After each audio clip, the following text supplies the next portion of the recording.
آتے ہیں میں قبلہ مفتی محمد اکمل مدنی صاحب سے جاننا چاہوں گا، یہ جب اتنی اس کی فضیلت اور اہمیت از روح قرآن سے ثابت ہے تو اس شب کی فضیلت کو انسان کیسے حاصل کر سکتا ہے؟ وہ کون سے امور ہے کہ جنہیں ہم بروئے کار لائیں تو شاید اللہ تعالی ہمیں یہ شب عطا فرمائے؟ کیا فرمائے اس حوالے سے؟ جی دیکھیں، ہمارے لوگوں کا یہ ذہن بن گیا ہے کہ وہ ایسی بڑی راتوں میں فضیلتیں تلاش کرتے ہیں۔ کوئی پیپر مل جائے، 2 رکعت نماز پڑھو گے 50 لاکھ کی نمازوں کا ثواب، یہ پڑھو گے ایک فرشتہ پیدا ہو جائے گا، پر جھاڑے گا، جتنے قطرے گریں گے اتنے فرشتے اور پیدا ہو کے تمہارے لیے دعائے بخشش و مغفرت کرتے رہیں گے۔ تو یہ چیزیں فضیلت کی تلاش کوئی منع نہیں ہے، تو مستند ذرائع سے اس کو حاصل کیا جائے یہ پھر اچھا ہوگا، لیکن سب سے پہلے انسان کو چاہیے کہ اپنے اوپر سے بوجھ اتارے، اور وہ طریقہ ہے توبہ، کیونکہ یہ راتیں بابرکت ہیں، اللہ نے لیلہ مبارکہ اس کو ارشاد فرمایا، تو اس میں پھر اس کا مطلب ہے مغفرت کے چانسز بھی زیادہ ہیں، اللہ کی رحمت جوش میں ہے۔ تو سب سے پہلے اپنے سابقہ گناہوں پر آدمی کامل توبہ کرے۔ گناہ اپنی جگہ موجود ہوں جو بعض اوقات مغفرت کے دروازے روک دیتے ہیں، ایسی روایات آپ نے سماعت فرمائی، تو انہیں آدمی ختم نہیں کرنا چاہتا فضیلت کا حصول۔ بالکل ایسے جیسے کینسر میں مبتلا کوئی عورت ہو لیکن کہے کہ لپسٹک تو لا کر دے دو ذرا آخری ٹائم میں، تو پھر وہ لپسٹک لگانے کا کیا فائدہ؟ کینسر کو باہر نکالو، آپریشن کرواؤ۔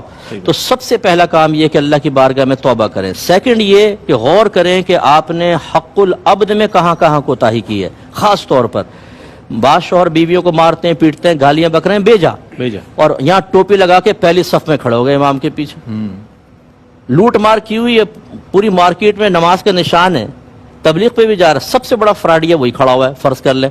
تو بھائی پہلے اللہ کی بارگاہ میں توبہ تو کرو، پہلے یہ جو لوگوں کا مال دبایا ہے وہ مال تو دو، وراثتیں دبائی ہوئی ہیں، بالکل صحیح فرمایا۔ اور بچوں کی 2 بچوں کی انگلیاں پکڑ کے پہلی صف میں ابا آ کر بیٹھ گئے بیان سننے کے لیے۔ بھائی تم وہ وراثتیں تو دو اپنی بہنوں کو، اپنی پھوپھیوں کو، اپنی خالاؤں کو، وہ نہیں دے رہے۔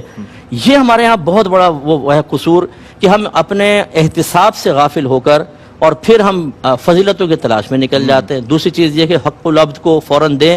اس طرح آپ نے کسی کو ناراض کیا، ماں باپ کو ناراض کیا ہوا ہے، آپ ان سے بدتمیزی کرتے ہیں، ان کے سینے پر چڑھ کر گفتگو کرتے ہیں، بیوی کو پیچھے کر کے ماں کے سینے پر چڑھ کے آنکھوں میں آنکھیں ڈال کے اس کی کمزوری کا احساس آپ دلاتے ہیں، اور آپ آ گئے مسجد کے اندر اس رات کے اندر کہ شاید اللہ مجھے رحمت ڈھانپ لے گی۔ نہیں ڈھانپے گی جب تک والدہ راضی نہیں ہوں گی۔ ایک حدیث میں سرکار نے فرمایا ماں ناراض ہو تو جیسے بھی اس کو راضی کرو، ورنہ اللہ تعالیٰ نہ اس کا فرض قبول کرے گا نہ نفل قبول کرے گا۔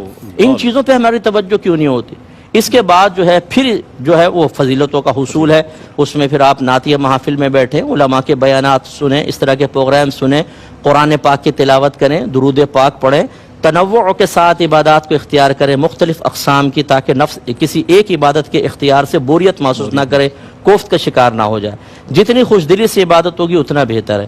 بہتر یہ ہوتا ہے کہ مغرب کے بعد تھوڑی دیر سو جائے آدمی، افطار کر کے سو جائے، پھر اٹھ کے جب تراویح وغیرہ پڑھ کے چاقو چبند ہو کے پوری رات عبادت۔ ہمارے یہاں بعض وقت یہ بھی ہوتا ہے کہ مسجد میں بیٹھے ہوئے ہیں، وہیں پلٹی ہو گئے، اب وہاں پہ وہی فضیلتیں چل رہی ہیں، نوافل چل رہے ہیں، وہ باہر خراٹے لے رہا ہے، پھر وہ اٹھ کے کہتا ہے چلو کوئی بات نہیں، مسجد میں رات گزار لی، بڑی بات ہے۔ بھائی بڑی بات ہے، تمہاری عظمت کو سلام، لیکن اس مبارک رات میں آپ نے لیٹ کے گزار دی۔ نبی کریم نے فرمایا کہ من حرما فیہا فقد حرما، جو اس رات میں محروم کیا گیا وہ یقیناً محروم کیا گیا۔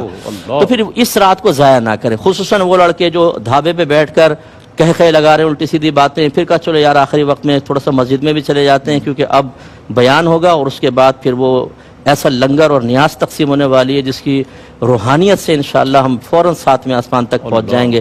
یہ بھی لوگوں کا ذہن بنا ہوا ہے، نیاز کھاؤ اندر بابرکت ہو جائے گا، یقیناً ہوگا، اس کا میں انکار نہیں کرتا ہوں، لیکن بھائی تم پوری رات باہر بیٹھے رہے، فٹ پاتھ پہ دوستوں سے باتیں کرو، یہ چیزیں نہ کریں، ضائع نہ کریں۔ امام غزالی نے اسی لیے فرمایا کہ گناہگار کے لیے بہتر ہے کہ وہ سو جائے، کہ جب تک سوتا رہے گا گناہ سے تو بچے گا۔ تو بس یہ تمام چیزیں۔ اچھا ہماری بہنیں بھی یہ نہیں کہ وہ تسبیح پڑھ رہی ہیں اور پروگرام بھی دیکھ رہی ہیں، یکسوئی سے ایک عبادت کی طرف آئیں، پہلے پروگرام دیکھ لیں، کوئی اچھا معلوماتی ہے تو پھر تسبیحات کی طرف آئیں، درود پاک کی طرف آئیں، اور خدا را جو آپس سے گھر کے جھگڑے کیے ہیں، آخری بات ہے بس یہ، ان ساسوں سے میری گزارش ہے جنہوں نے بہوؤں پر ڈرون اٹیک کیے ہیں، اور ان بہوؤں سے میری گزارش ہے جنہوں نے چھپ کر تیر کے وار ساسوں کے اوپر کیے ہوئے ہیں، ایک دوسرے سے معافی مانگ لیں پیار محبت سے۔ یہ رات دل میں کینہ رکھنے والے کے لیے ہو سکتا ہے باعث مغفرت نہ ہو سکے، دلوں سے کینہ نکال دیں، پیار محبت کا ماحول بنائیں، انشاءاللہ مغفرت ہمارے قدم چومے گی انشاءاللہ۔ بہت خوش ٹھیک۔ اچھا سب بعض لوگ ایسا بھی ہم نے دیکھا ہے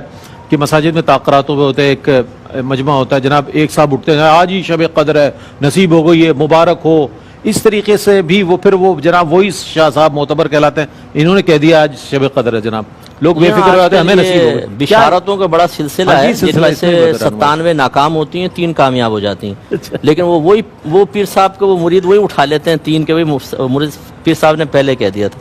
ہمارے پاکستان میں نے دیکھا ہے، ہندوستان پاکستان میں 27ویں کو زیادہ امپورٹنس دی جاتی ہے بعض علامات کی وجہ سے کہ بھئی وہ 27ویں ہوتی ہے، لیکن یہ کوئی حتمی چیز نہیں ہے۔